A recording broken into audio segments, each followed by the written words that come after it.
welcome to Tassie Tea. You're here for a tour, I gather. Well, the shop's just behind. We'll go to that later. But for the moment, why don't we go out to the tea and have a look at the tea crop?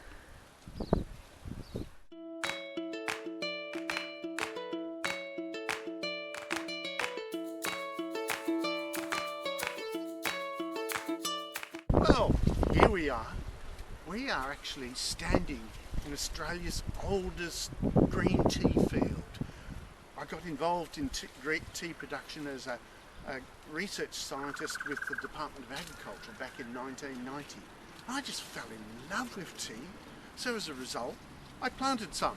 And so this is the oldest existing green tea planting in Australia. And from here, lots of other tea crops started.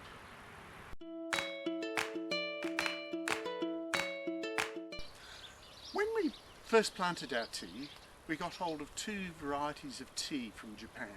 So down here, we've got Yabakita. This is the first planting, so again, it's a very old planting, 30 years or thereabouts. And that's the most commonly grown variety in Japan. And then up on this other side of this row, we've got Sayamakuri, which is a similar variety to Yabakita, but it's faster growing, and in Japan it's patented. So we're very lucky to get hold of that. In our planting we've found this yields better, so we've tended to plant all of our newer plantings to Sayamakuri.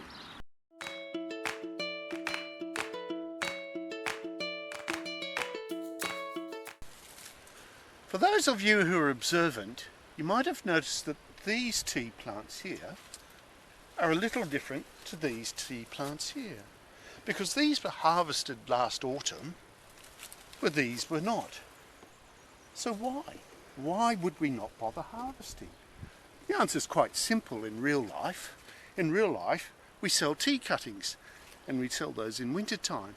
And so for tea cuttings, we want to shoot, let's say, that long of fresh young shoots, strip the leaves off and put them in a propagation bed. And that's why these two rows are slightly different.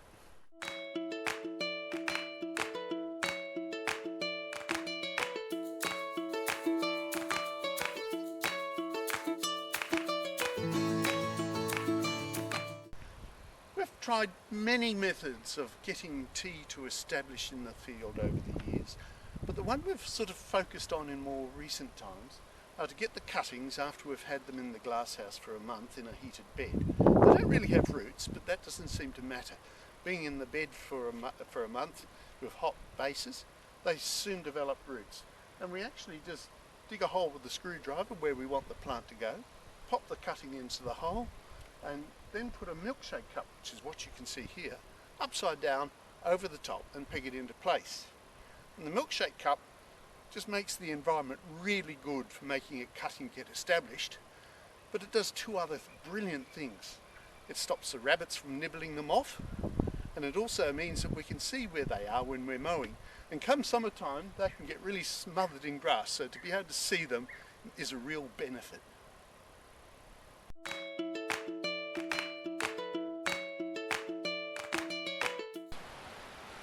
So I hear you say, why did you plant tea?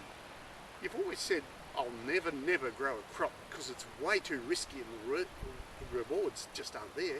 But for tea, I found something totally different, and I fell in love with it. One of the features is it is so risk-free. There are little diseases that can get the crop, but there's only one that you really see on a regular basis. And in searching around here, you might be able to see just a little brown tip on the end there. But it only ever comes in the winter time, and it only ever affects the old foliage, not the foliage that we're actually harvesting and making tea.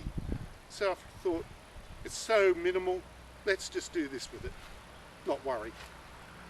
Then the pests we get is basically the only one we get is a little aphid, which attacks these young shoot tips when they're coming up in springtime.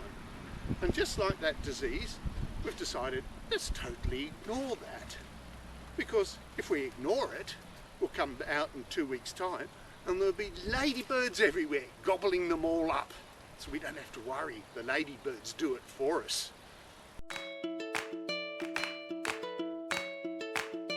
wallabies, and they don't like to eat it, but it's amazing when you put a little plant in the ground, a whole row of little plants, and you come out in the morning and everyone's been stomped on. And then there are always rabbits. Rabbits are also a curse when we're just starting to crop out. Not a bother at all at this height. Can you see a rabbit getting up this high to eat the tea? No, but the young plants that are only this big that we're planting in the field, oh gosh, there's a nice big juicy thing to eat tonight. Nibble this one off. Oh, let's go to the next one, all the way up the row. So we've had to overcome that. In this area here, the original planting, we've actually put a wallaby-proof fence and a rabbit-proof fence around it.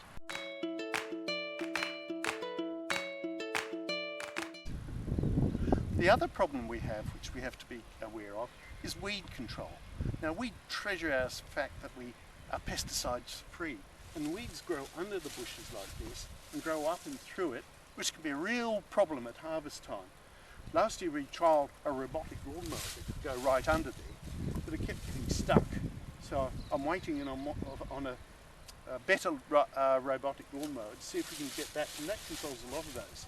But for the moment what we're doing is whenever we fertilise, which is every 2 weeks, we actually make it a liquid and spray the fertiliser underneath here, and that burns everything off. So as when we walk the row before we harvest, there's very little weed that we have to worry about.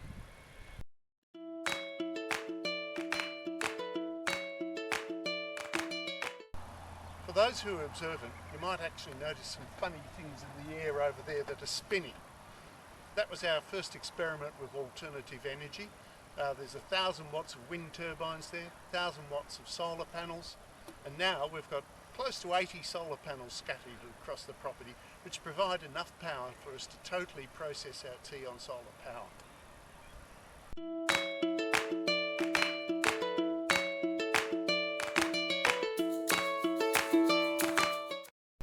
Well, welcome to this homemade harvester. It consists of a really old ride-on lawnmower where the engine was stuffed, and I just had it parked at the end of the shed, and one day I thought, let's convert that into a harvester. So we took the cutting out at the bottom, stuck it on a crane on the front, which has built a grass catcher so as we can actually catch the tea as we harvest it, and the whole thing's electrically driven, so we're really conscious about our carbon footprint.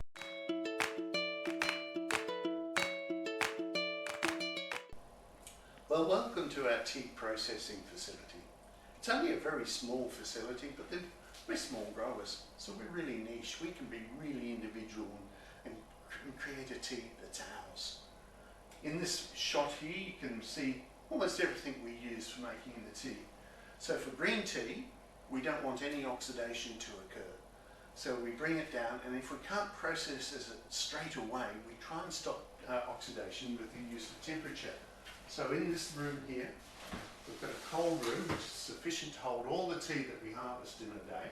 And so we load that into there and turn the cold room on, and then that stops oxidation to a large extent. As soon as we can, we then want to stop the oxidation permanently. So traditionally that's used steam or hot air, but we do it totally different. We don't do anything to the rules. So we've actually got sitting here a 4 kilowatt deep fryer, 15 kilowatts of deep boiling water. And so we can put our tea into there and effectively boil it for a couple of minutes, and that totally destroys the enzymes, just the same as blanching peas or blanching apples if it comes to that. And from there, we cool it off with 10 litres of freezing cold water, and then we load it into chambers that are in this room here, and pop it in there, and that forces very dry air, 31 degrees, through the tea, and it's a refrigeration based system which is very power efficient, and we dry the tea quite rapidly in those wedges. For the black tea, slightly different story there. We want it to oxidise. It won't be black if it doesn't oxidise. So for the black tea, we don't have to worry about processing it instantly. We can wait 3 or 4 days. And then we use this piece of equipment here, which some of you might recognise as a meat mincer. Why follow the rules and buy expensive tea processing equipment when a standard off-the-shelf meat mincer will do the job. So we put the tea into here, in this head here, it rolls it and squashes it, and it really bruises the tea. And we put it through that 3-4 times actually, to make sure we've really bruised the tea as much as we can. And then we lay it out on trays, like these, about that yay deep. And with that, we then sit back and wait. And just like an apple goes brown if you crunch it up, the tea will eventually go brown. And that's how we make black tea. We then pop them into here, which is heat-based dryer, and we finish drying it off in there, or we do the drying off at 100 degrees C, and that causes a slight roasted note to come out, which is a bit of a character of our black tea that we rather like. The other bit of equipment sitting in here, which we use, is the little freeze dryer unit. And that unit, I was thinking I could make our green tea that way, but we accidentally discovered it makes the most wonderful, really green white tea instead. So now we actually make white tea using a freeze dryer. At this point in time in the tour, I would normally pass you off to Charlotte, who's in a shop over there, where she talks to you about the blends that she makes, and even will give you a tasting. Let's go inside.